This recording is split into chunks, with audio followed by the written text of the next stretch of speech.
I'm explaining this one. For USA has a market in other countries as well, but the major exports which Canada exports to USA, but those are like maple syrup and few other medicines which are like highly expensive, which Canada will not get alternative market, which is difficult for Canada like to find the alternative market. But in case of China, it is like China has alternate market in India, Vietnam, and Indonesia. So this population will not hamper Chinese global market. But Canada will face these consequences. And in case of Mexico, Mexico also plans to retaliate, escalating tensions across North America. And it also USA tried to justify this, bringing this issue of illegal immigrants and drug trafficking. And Mexico will also plan to like retaliate at the same counter tariff, and they will also face some sort of consequences like Canada, but not as severe as Canada. And in the case of China, it is like mainly China always face some sort of tariff barrier, so under all administration of USA, but this time it's going to be more rigid and more tough for China. So China is planning for alternative as well, and especially since China always dominated in technology and automotive sector. So China, and we all know about the rivalry between USA and China and the Taiwan issue, about the semiconductor that China always try to have control over Taiwan, and US also never want that China to have a sovereign control over Taiwan. The issue that's the thing, and that tariff in China is like.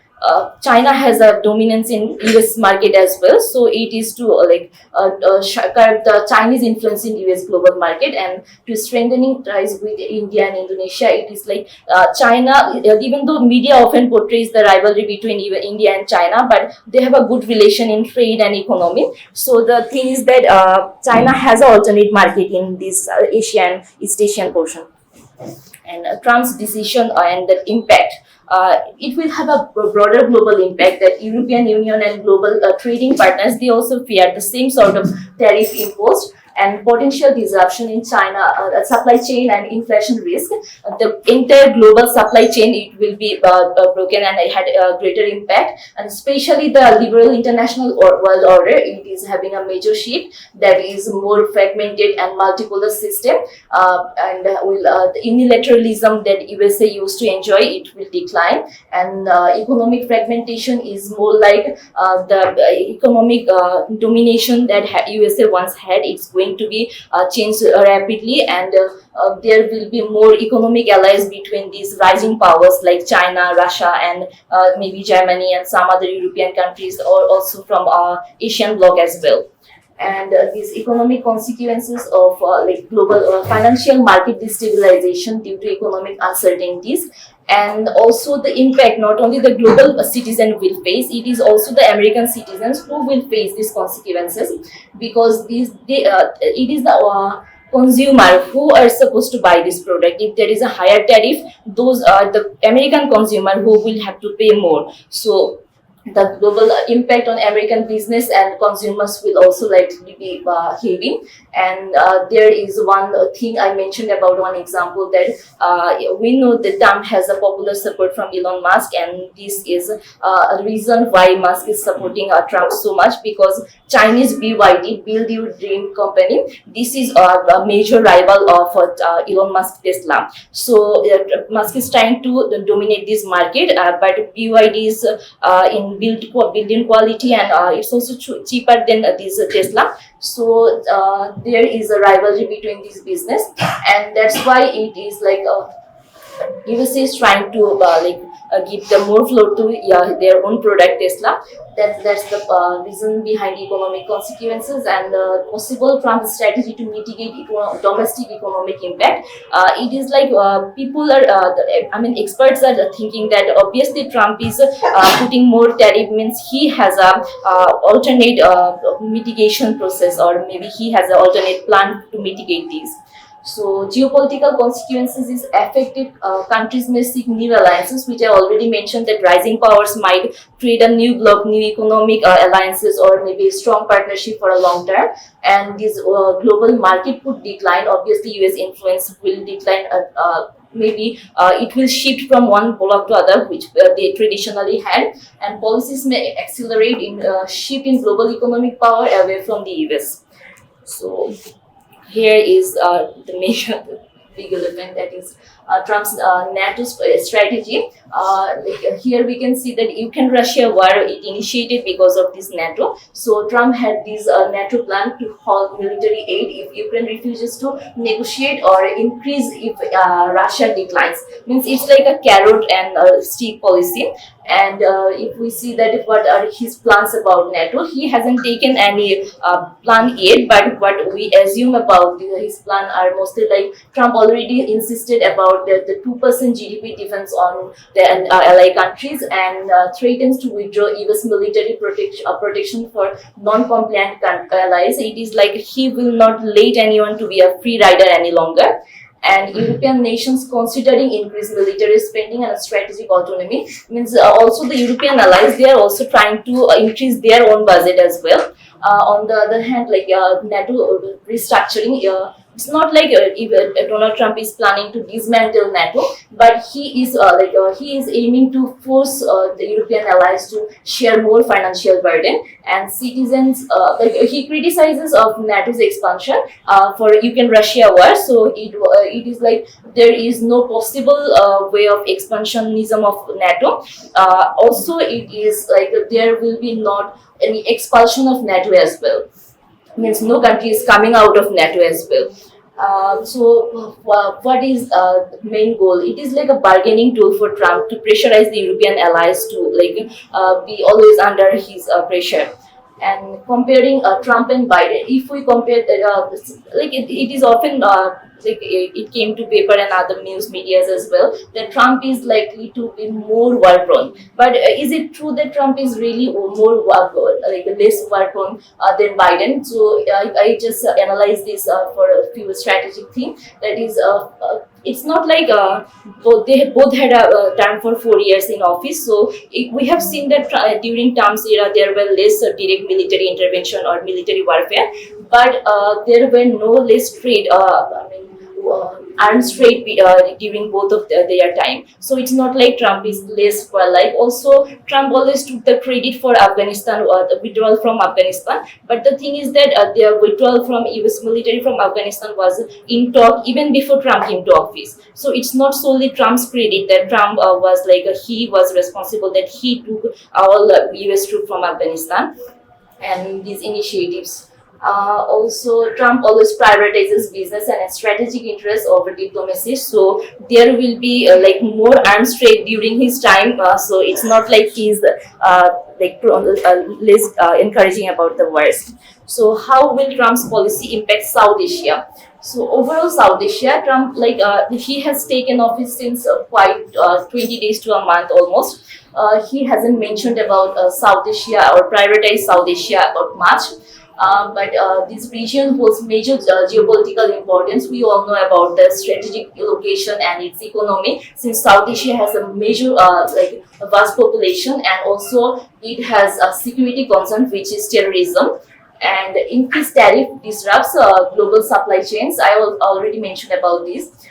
Reducing exports for South Asian economies dependent for US markets, and stricter US immigration policies may reduce South Asian workforce participation and remittance.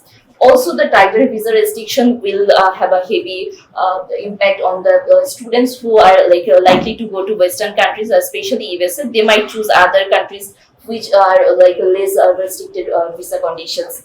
And potential security shift from reduced US aid and defense cooperation. It is an important thing because US aid, this aid freeze is on much talk now. And we can see that people are protesting in front of US aid agent the office. And US aid, what overall impact this aid freeze will have in this entire South Asian region? That is, economic fragility increases while the vulnerability of fund cut. Already the South Asian region is not that economically stable, politically stable, and if there is this massive aid cut, then what will happen? It will be more vulnerable and more fragile, both economically and politically. And critical sector is like refugee management. We know overall South Asian region is like hugely burdened with massive amount of refugees. This impact will be more, and also the health and sanitation, this clean water access, everything, these qualities will be reduced, and decline in the overall human rights development. And we can give one example of Bangladesh ICDDRB. We all know that ICDDRB already has given notice to this their employees. Almost I heard about 1,200 employees, they are having like a risk of their losing their job. And we know that how much ICDDRB contributed in Bangladesh, all over Bangladesh health sector. So it is like it should be like kept, even if government needs to fund US ICDDRB. So despite all criticism, we often criticize about the UN and its remarks, its work. But even always remained a key aid provider, especially supporting Bangladesh's stability and refugee assistance. If we go to Cox's Bazar and Rohingya refugee crisis, we can see how much UN is contributing there. And navigating challenges, the future of US-India ties in Trump's presidency. So we know Narendra Modi already visited USA. So when I wrote this position paper, he didn't, but now already the scenarios changed quite a bit. But like in media, it is like they always portrayed Narendra Modi and Trump's relation is like more friendly, more like they have a very good relationship or bond. But this is like in geopolitics, or maybe in like foreign policy, real politics is always over personal ties. So that we should keep in our mind. And like evolving US stance on India, US may adopt a more stringent stance on India's ambition and also complicating relations. We know that India is buying more of its arms from Russia, which during Trump's first office, he always pressurized for buying more arms from USA. But India's economic condition didn't support that. Now also India is continuing to buy more crude oil, also arms from Russia. So we know that Trump is a businessman. So the thing that matters to him is business, who is serving him more. So it is like India and like to our like observation, India and US relation will solely depend on how much business they are dealing, or how much Modi can serve to US business. So apart from that, immigration friction, which is a very recent incident happened. US immigration policies affecting Indian workers and students, like all other South Asian countries, and since last 50 years. And strategically, it is like USA already provided foreign military financing for our it was like 78.45 million.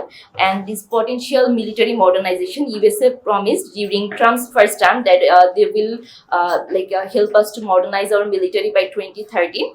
And there was a phone call from US Foreign Secretary to Sheikh Hasina during his first tenure that they are offering to buy few of the military appliances, including a Hamilton platter. And that was like Bangladesh foreign reserve does not allow us, and also that was a stringent like a condition for like buying those military appliances. But that's why Bangladesh choose China to like buy these military or like strategic things from China, because they have less condition and also the price is lower. On the other hand, this time, since Trump came to power, that revival of that talk might happen. But it is our reality that our foreign reserve will allow us or not. So the US interest in maintaining regional stability and influencing security management means if the political condition or the overall social condition is not stable here, that is a loss for USA as well. So they are trying to like bring Bangladesh under peace as well, because that is beneficial for overall South Asian region. And here is one thing that Yunus used to have a good relation with these Democrat leaders, and that's a thing that Awami people used to blame that they might have a revival of this after Trump came to power. They might have a like regime change in Bangladesh as well. But it seems like after the telephone conversation of Elon Musk and Professor Yunus, we can now say that Yunus is also trying to improve relation with the Republican as well. And will Indian media campaign against Bangladesh impact on US-BD relations? That's a massive question that Awami League used as their leverage. And Indian media is like often trying to portraying Bangladesh as like extremist country, is like attacking on minorities, and Indian media is like it's kind of portraying Bangladesh as a terrorist state as well, not directly. But if we see that the fact checks and like it has often like proof debunked it as like false and baseless propaganda. So there is no solid proof of this thing. And also the recent event report, which has already proven that all the attacks and all the massacre happened in Bangladesh, all were like solely because of politics. There were no minority. The reason for like minority was not behind this attack or this mismanagement. And this misinformation in Bangladesh is not impacting Bangladesh-US relation, or there is no history of USA to bring back any like leader who is ousted from his country or her country, to like they are not behind that. And that economic and potential stability remains top priorities for US in Bangladesh, obviously under Trump's administration. And if we see that PM Modi expressed concern over recent development in Bangladesh in his recent visit, but Trump denied that any US deep state involvement is there behind that crisis. So in like I have already come to a conclusion. So the relation between US and India will depend on how well India aligns with the pragmatic interest of the USA. Pakistan's reliance on China diminishes the US influence on the region, while US-Pakistan relation will be shaped by the how Pakistan is handling Tehrik-e-Taliban. So I'm explaining this portion. That is, we already know that US-India relation will solely depend, mostly depend on their bilateral trade relation, also how they are dealing with their economy. And in terms of Pakistan, in Trump's last term also, Trump always already given Pakistan conditional aid and also many trade regarding that terrorist presence in Pakistan, and how the Pakistan as a state is dealing with the terrorism. And this time it is also likely to put the same kind of pressure, maybe more a strong pressure on Pakistan. And in terms of Bangladesh is already like facing economic and political challenges, but it is remaining strategically important to all the major powers, India, China, USA, and it will need to balance superpower influences to ensure economic stability. For Bangladesh also, it is important to maintain that political stability to attract FDIs, and also for all these major powers, also Bangladesh is important to maintain peace here in this country. And stability in Bangladesh remains crucial for all these countries. And the US under Trump will prioritize economic engagement over ideological conflict. So it's for Trump, it's not about ideology; it's about the business and trade, whom he is getting more benefited. So emphasizing transactional diplomacy and long-term developmental commitments, that all matters to him. So that's all. Thank you. Thanks to the presenter for the fine presentation. I believe we will now go to a sort of informal engagement session. If anybody wants to.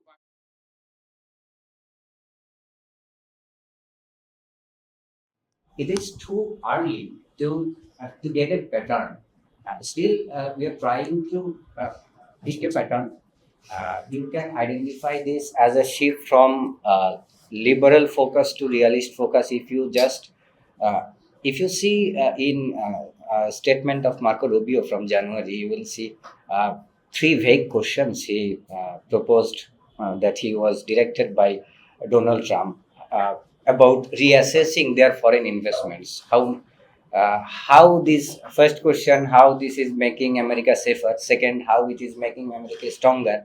Third, how it is making America prosperous. So you can consider these as vague questions, and you can think it has always been like this. How is it different? America has always been careful about it.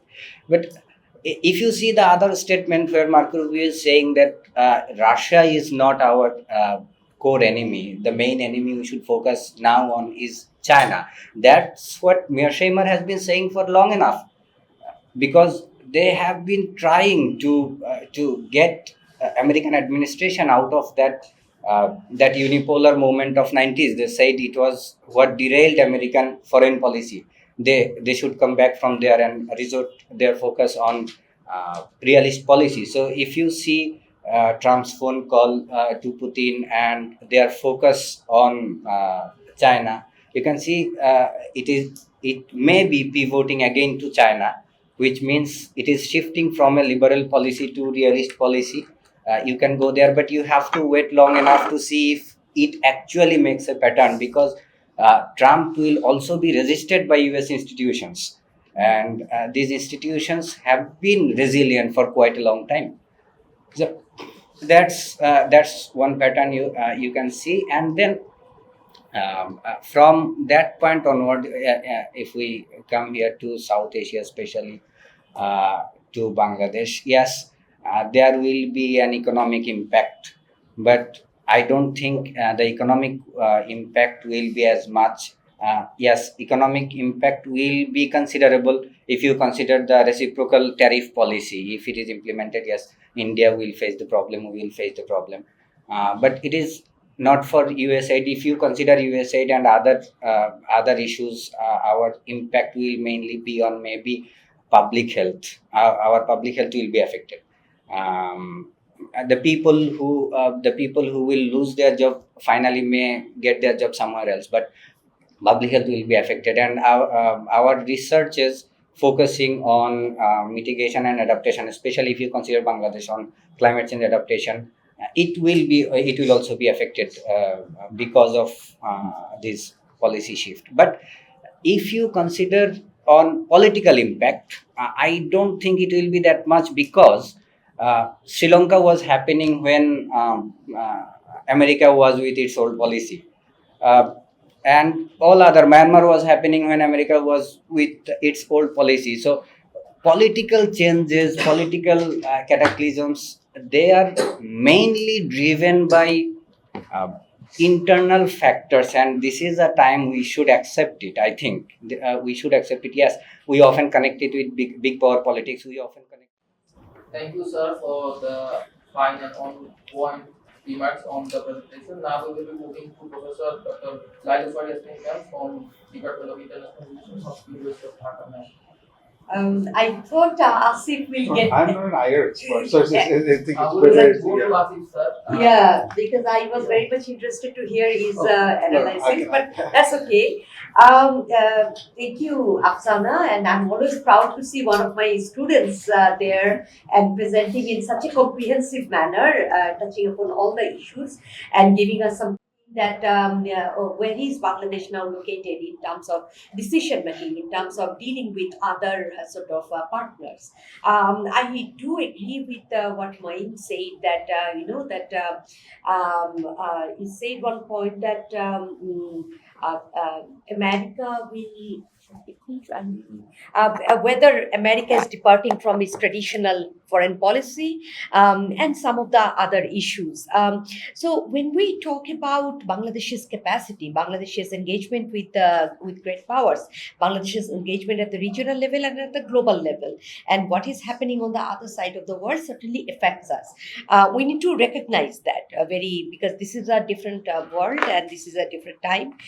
It does affect us, but at the same time, what I would rather like to see is to talk more about Bangladeshi exceptionalism. That why would someone like to come Bangladesh, engage with Bangladesh, and what value Bangladesh holds for the rest of the world? Because we know that countries are not like islands, although I'm having a Sri Lankan sitting beside me, but countries are not islands. Countries need to connect with each other. So what can Bangladesh offer to the rest of the world? So this is, if we are able to kind of explain or sort of elaborate on this, then we'll be able to find out what the changes in America, how it affects Bangladesh. So I think that is one way of approaching it, that what we have to offer and why they would like to come here. Then of course, when we talk about Trump from 2022, many discourses in different countries, for example in Japan, they started asking not what if Trump, but what happens after Trump.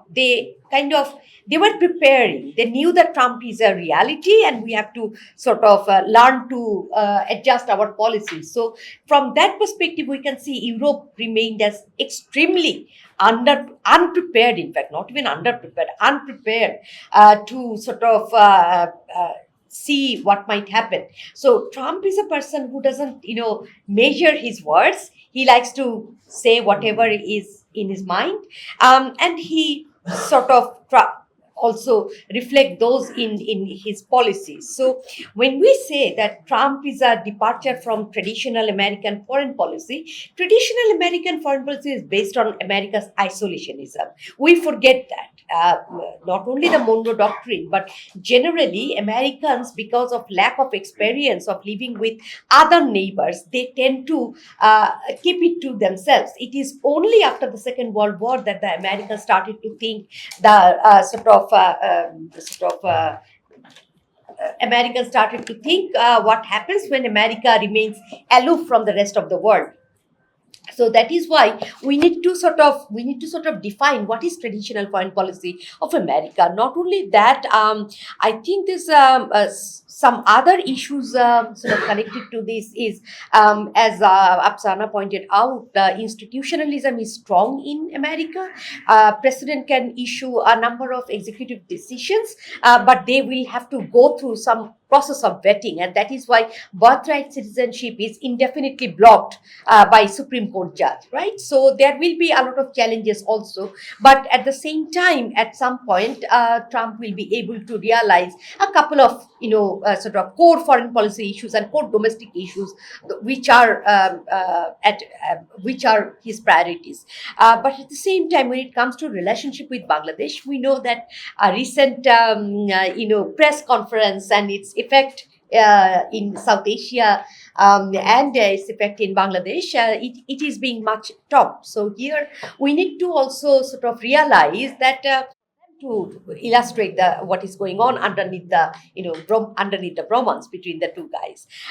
So then again, for us, it matters how Trump South Asia policy formulates. As Afsana said, that it is too early to predict about that, because he's more interested about Ukraine. He's more interested about his friend Mr. Putin. He's more interested about transatlantic relationship, and more importantly, how China is sort of occupying the Silicon Valley technology, and what to do to protect American technological advancement. So there are some core issues, and then you will come to his South Asia issues. So, and directly with regard to Bangladesh, I think it's a very shallow argument if somebody says that Biden was traditionally. I mean, I'm not saying that you said it, but Biden was traditionally aligned with Hillary Clinton and more close to the Democrats. I think it's a very shallow way of looking at Bangladesh-America relationship, because bilateral relationships are much bigger than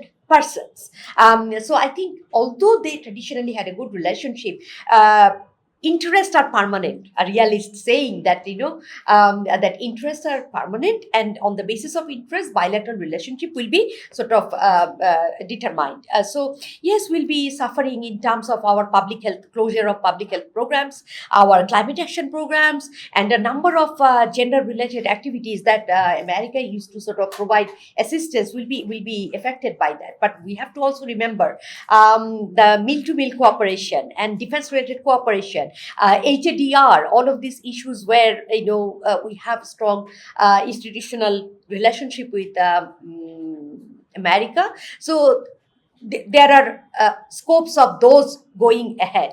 So I think in those cases, relation, and also the educational. The assistant professor from Department of International Relations of Bangladesh University of Professionals, Mr. Mahmoud Rahman sir. Sir, thank you so much. At the beginning, I want to say that was a very comprehensive analysis you guys did. So, good number of information was there. So, I will begin with what my colleague Fine sir had said, that it is really too early to predict or identify a particular pattern of US policy shifts, but we can at least identify a number of changes that you guys are talked about in your discussion. For example, we talked about the imposing of protectionist tariffs on neighboring countries like Canada or Mexico, or even toward global rival like China. Okay, so these are early indications that Trump was actually meaning business, or Trump was actually referring towards such decisions throughout his presidential campaign, or even after taking power as president. And also, we can get the example from the withdrawal of USA from Paris Agreement, and the recent cancellation of 4 billion US dollar fund through a UN authorized Green Climate Fund, and Bangladesh was a potential recipient country of that fund as one of the most affected countries uh, in the uh, in the context of global climate change. And also, we can give examples like how Trump is threatening European, especially NATO members, of withdrawing from it unless they follow a burden sharing approach. So these are indications that Trump will try to implement his policy. At the same time, he will try to pressurize the countries to follow the model or suggestions which he is giving right now. So, one point you added in your analysis, I would like to add something new regarding this. Like you guys mentioned here that business and strategic interests are going to be more important than diplomacy, but I would rather say.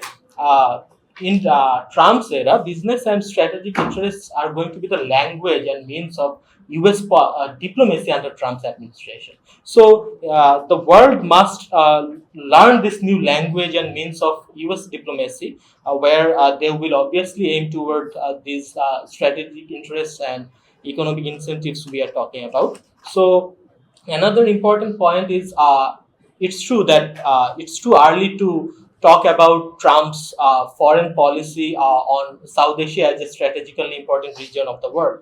But some early indications can make us predict that India will have a strategic leverage, considering the economic incentive they can offer to USA, and also considering the huge trade deficit they have against United States. I mean the positive deficit I'm talking about. So the we can also get some points from the recent Modi and Trump meeting, where we have seen that how Trump was giving ideas that how he's going to increase US export in India, and also selling fighter aircrafts towards India, which will be a very new dimension in US India relations, because previously USA was never considered that much. As a strategic weapon supplier for India and all products. So we must find a coping strategy that makes us have effective and strategic relations with both these parts, because we cannot just get out of any particular relation, the two countries we are talking about. So finding a coping strategy will be a very important task for us in the recent era, and I would say Bangladesh has began with a good note, understanding the language of Trump administration. Actually indicating towards the Starlink deal with Elon Musk, like how our government is approaching towards them. So it's good that we are actually learning the language, that how we should approach toward United States in this changed scenario. So that was all from my perspective, and thank you all. Thank you, sir. I don't have any knowledge, any understanding about international relations, and I can't talk about the foreign policy shift the way the experts do. I don't have any understanding of that. So what I'm going to do, I'm going to talk about a little bit about when we're talking about the U.S. institutions and U.S. institutions' role, and I want to talk a little bit about the political impact that you have been talking about. Every time Trump comes to power, there is always a fear of going back to authoritarianism, going back to the authoritarianism in the U.S. But the thing is, when we look into the U.S. constitutions and the U.S. institutional design, during Trump's first tenure, many of the political scientists actually thought that the U.S. founding fathers, when they were designing the constitutions, they were thinking that someone like Trump will eventually come. So how can we make sure that there's check and balances, that Trump can do a lot of things?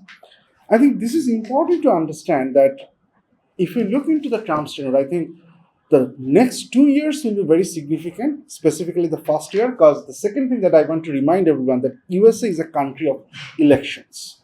Every time elections happen, the presidents have to, rethink about strategy, rethinks about even its foreign policy. If you look into the US Constitution's foreign policy is entirely into the hand of the prime minister. So the Congress have very limited role to play, but even then, elections create an impact. So we saw that during the Vietnam era. We saw that during the Kuwait invasion. We see that in the other times.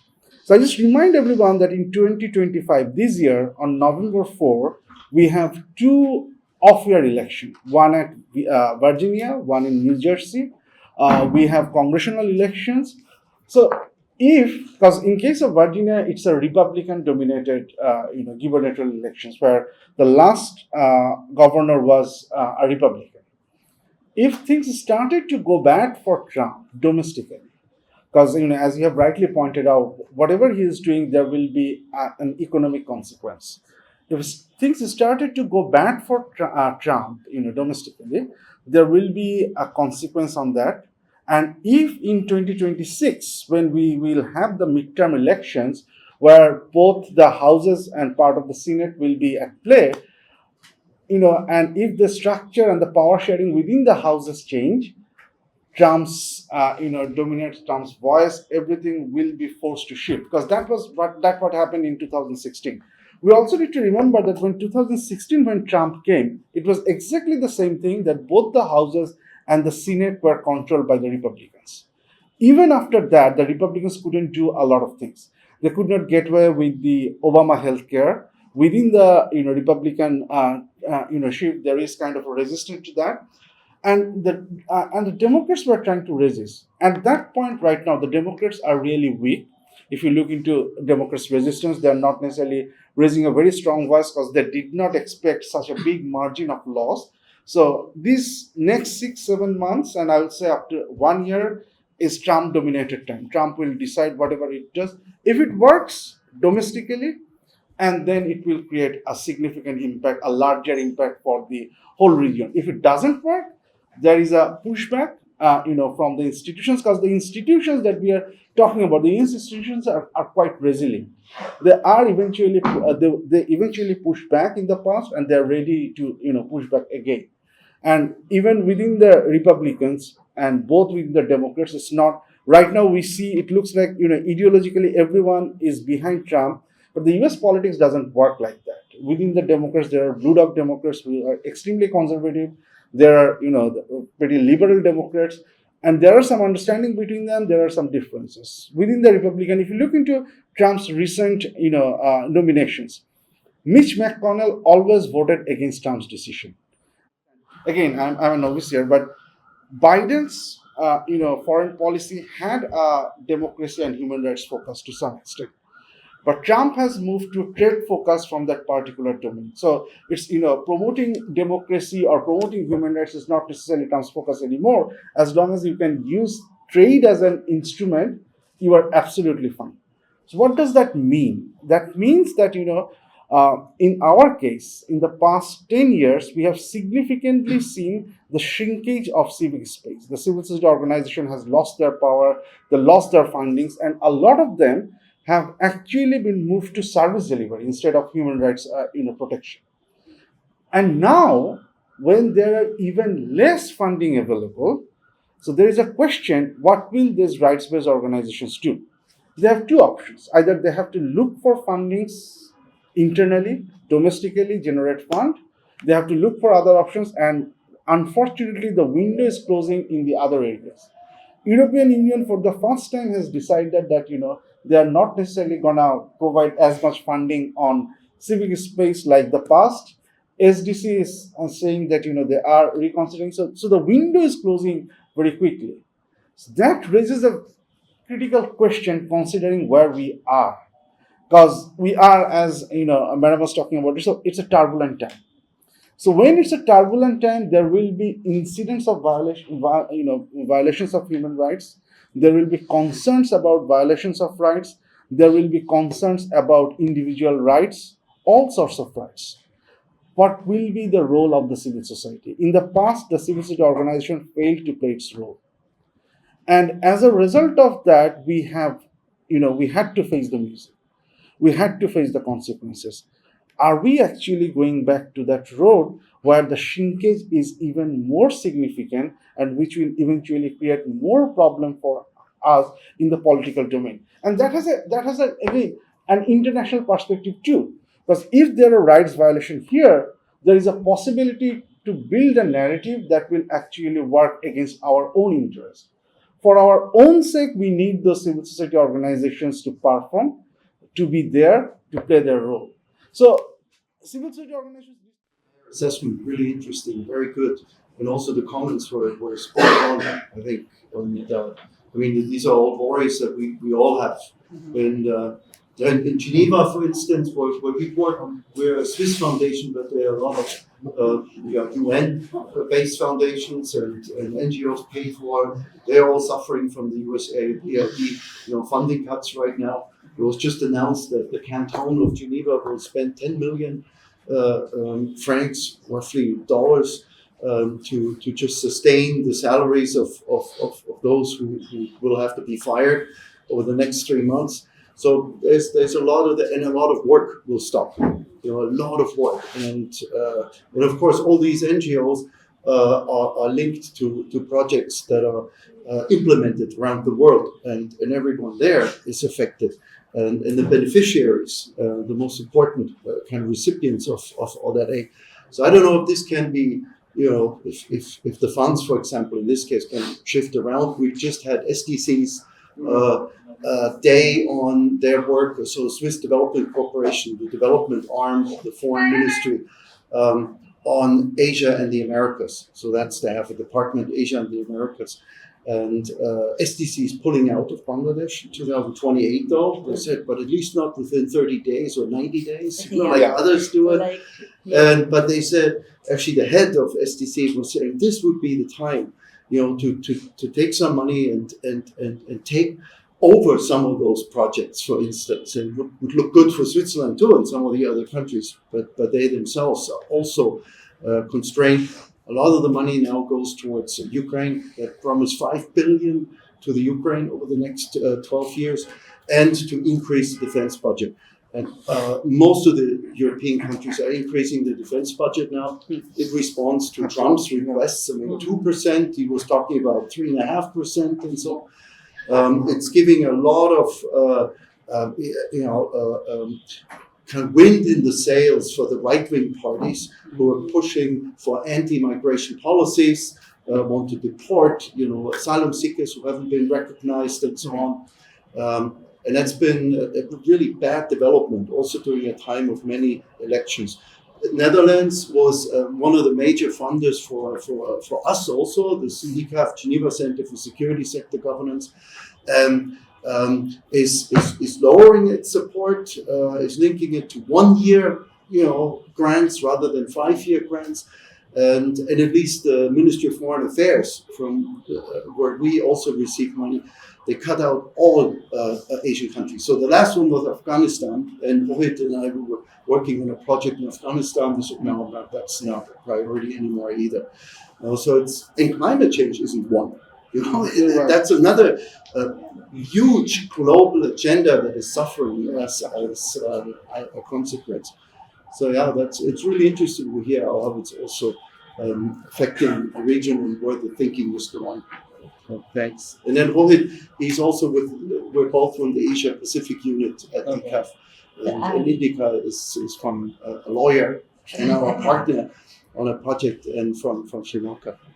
I was going to mention it's a truly South Asian sort of program, because we have one from Nepal, one from Sri Lanka.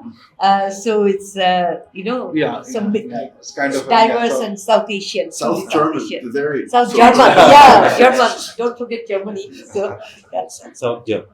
South German. South Asia. So Thanks for sharing the perspective from DCA. We also have Mr. Rohit Khanna and Rohit Karki. Sorry, Rohit Karki. I am just reading out the name details. Sorry. That's okay. That's okay. It was Mr. Abdullah Rafi Bhai from our foundation. So Sure. Thank you so much. So I work at Art Foundation. It's a public health research organization. Pardon my fluency in English. I'm not very good in English or in Bangla either. So this is a problem when you sit along the academicians. They're so eloquent, so well spoken. They keep forgetting the points you wanted to remind. But I put it on writing, so I can provide you later. So couple of things to say. Basically, since I work in public health, the USAID's seizure on the funding, this will directly impact our public health sector. ARC Foundation works in TB, a tuberculosis control program, alongside the NCDs, non-communicable disease control. So, let me give you a couple of examples that in the TB sector, there are a couple of projects. One is called ACTB, which is Alliance for Combating Tuberculosis. This covers 23 highly TB burdened districts, which has been seized the moment they stopped funding. On the other hand, another program is called TBDNS, Tuberculosis Diagnostic Networking Strengthening. And this has been the initial thought was it will go for 5 years, but the moment they halt the funding, this just nip in the bud. So no sustainability, no overachieving goals. This is done. So one of the important things that has been rooted in our country that we almost everyone in our this room knows about the Surjer Hashi Clinic. That has been funded by an institution called Chemonix. So on the other hand, the moment USAID stopped the funding, Chemonix stopped their operation as well. So years of their investment, 134 private clinics all over the country, and this has been almost a part of Bangladesh's folklore. We are yet to see. We are now talking about the human rights and gender rights. We are yet to achieve the basic rights. So the lack of fundings on these basic rights could affect, not could, the may as well affect Bangladesh's future. The way Afsana pointed out that ICDDR, one of our partners as well, one of the most achieving organizations, had laid off their more than 1,000 employers. So who are these people? These are experts. These are being scientists. On the other hand, the moment Donald Trump declared that they will seize the fund on USAID, on the same day they have withdrawn from themselves from WHO. WHO has been providing Bangladesh's non-communicable disease drugs for free for last 30 or 40 years. And what will happen to this? The Bangladesh out-of-pocket expenditure in Bangladesh is 74%. So what will happen to this as well? Having said this, let me take a different route to this. Like, we are talking about institutions. We are talking about regional, local NGOs. We are talking about individuals who have been sacked or been terminated. So, what's going to happen to these people? Are they stay non-funded, or they stay like this jobless forever? No. But informally we can. Yeah, sure. আমি আবির আসিয়াম university থেকে তো কোনো স্থানে হচ্ছে vacant থাকতে না তো USA হচ্ছে যদি ফান্ডিং কমিয়ে দেয় তবে সেখানে অন্য কেউ স্থান নেবে সেটা হতে পারে চায়না হতে পারে ইউরোপিয়ান তো এটাতে একটা মাল্টিপোলার হচ্ছে একটা ওয়ার্ল্ড করবে এটা কি পৃথিবীর জন্য ভালো হয় That's it, like, Ma'am, please. no, not me. Concluding Answer him and conclude. Yeah. You can add that to your Yeah, I'm not very expert on this topic, so I'm really noob about this geopolitics and like foreign policy analysis and other things, because I'm a recent graduate. And the thing is that I feel truly honored and privileged that I got this opportunity to present in front of this diverse background of people, and like my respective faculty members are here. So like I try to portray a situation that happened and that what's going on and what might happen. So, and you guys put your valuable opinion on this, and I might add this to my paper as well. So it was really a fruitful discussion, which like really helped me a lot. And to answer that question, it is like, to me, I believe multipolarity is well, it's good, but not always good. Like you need balance between everything. If there is like everyone is trying to be that major power, that power in like global politics, then there will be a chaos. So this thing is that it is important that who is taking over in which market. So that is also a concern. I have been to China recently, and even these Chinese people, and there we had our South Asian friends. They are also concerned about this. That what if China takes over? Is it good for good for South Asia or overall global people? Or it will be a good thing for overall humankind. So we even sometimes feel like whatever USA did, maybe you can see Gaza, you can see you can Russia war and every other thing, every other refugee crisis in the world. So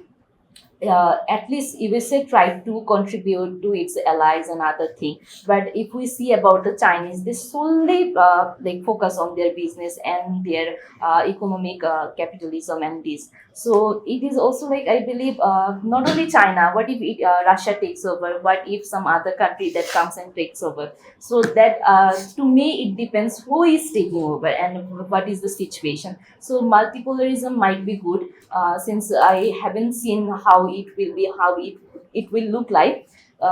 We have seen bilateral, bipolar relation between USA and Russia, and we have seen bipolar world, unipolar world during USA's time, and maybe the world is moving towards multilateralism. But or maybe someone other might rise, and let's see what happens.